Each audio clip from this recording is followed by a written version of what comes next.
Yo, what's up, Sin back with a brand new video. Today's video is going to be a tutorial video on how to create a Discord rich presence for your Unity game. First, I made a simple little environment that we could test our rich presence on. Might have gone a little bit overboard on the post-processing, but nonetheless, it's a little environment with some water. It's a desert, we got a cowboy bean, and we're going to be using this as our rich presence game. First things we're going to do is actually make two folders in our assets. One is going to be called plugins, and the other is going to be called scripts if you already don't have this. Next, we're going to head over to discord.com, developers, and then applications, and we're going to click on new application.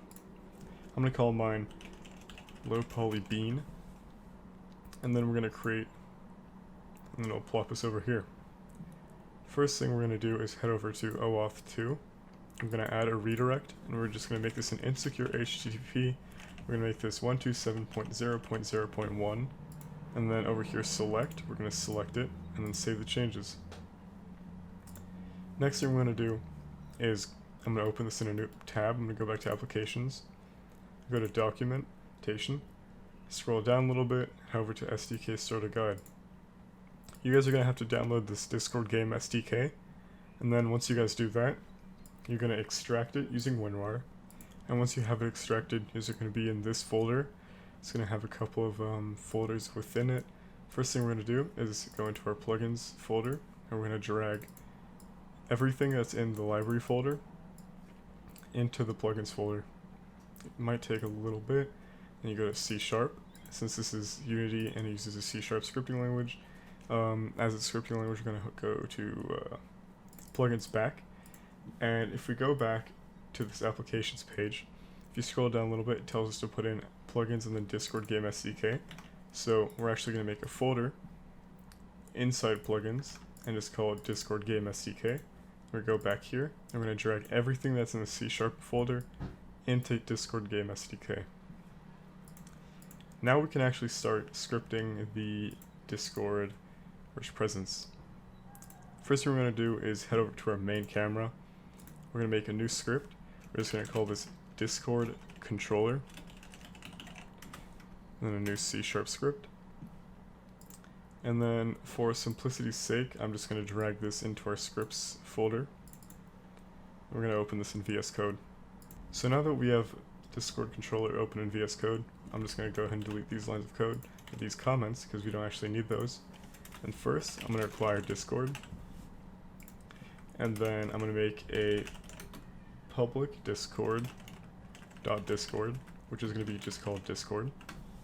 And we're going to our start method and initialize it by saying Discord equals a new Discord.Discord, and then here we have to put our ID.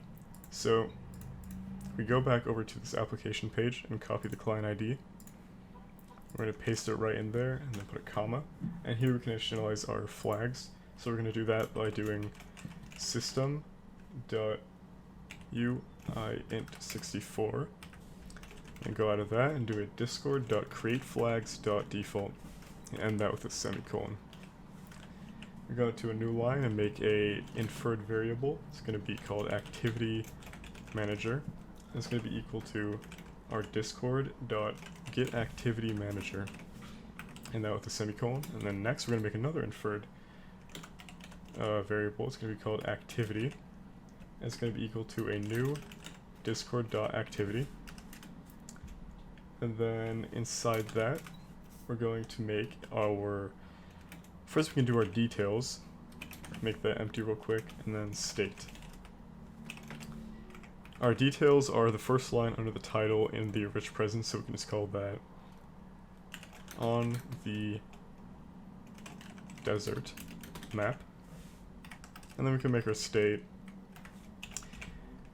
playing alone. There we go. And then just put a semicolon after that. We could actually even do our assets, which is going to be a object, so it can be like our large image or something like that, which you can add in the rich presence area, but we're not going to be using that in this tutorial.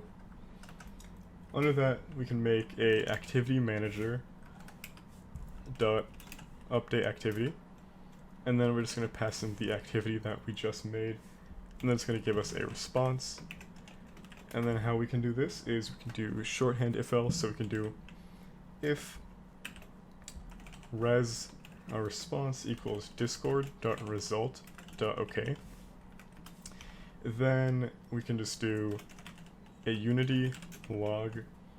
We can just log discord status set. And then after that we could put else. And we could do a debug.log, or we could do an error log. So if it doesn't set, then it says discord status failed. And then just end that off with a semicolon, and then end this off with one as well. Now we can go into our update method, and we're just going to do discord.run callbacks.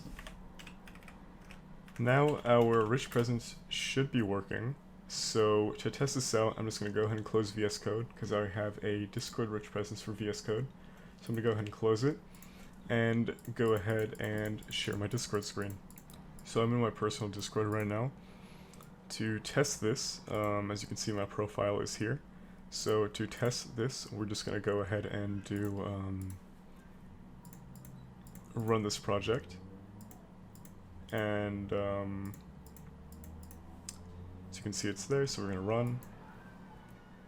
And if we run, it says Discord status set. So if we go back, as you can see, our status is now low poly bean on the desert map playing alone. You can set this to anything, and it's actually a pretty cool thing to have your game have in it, because it just makes your game stand out. If someone's playing it, maybe you can gain traction that way. But you guys can do anything with this as you see fit. Hope you guys enjoyed. Peace.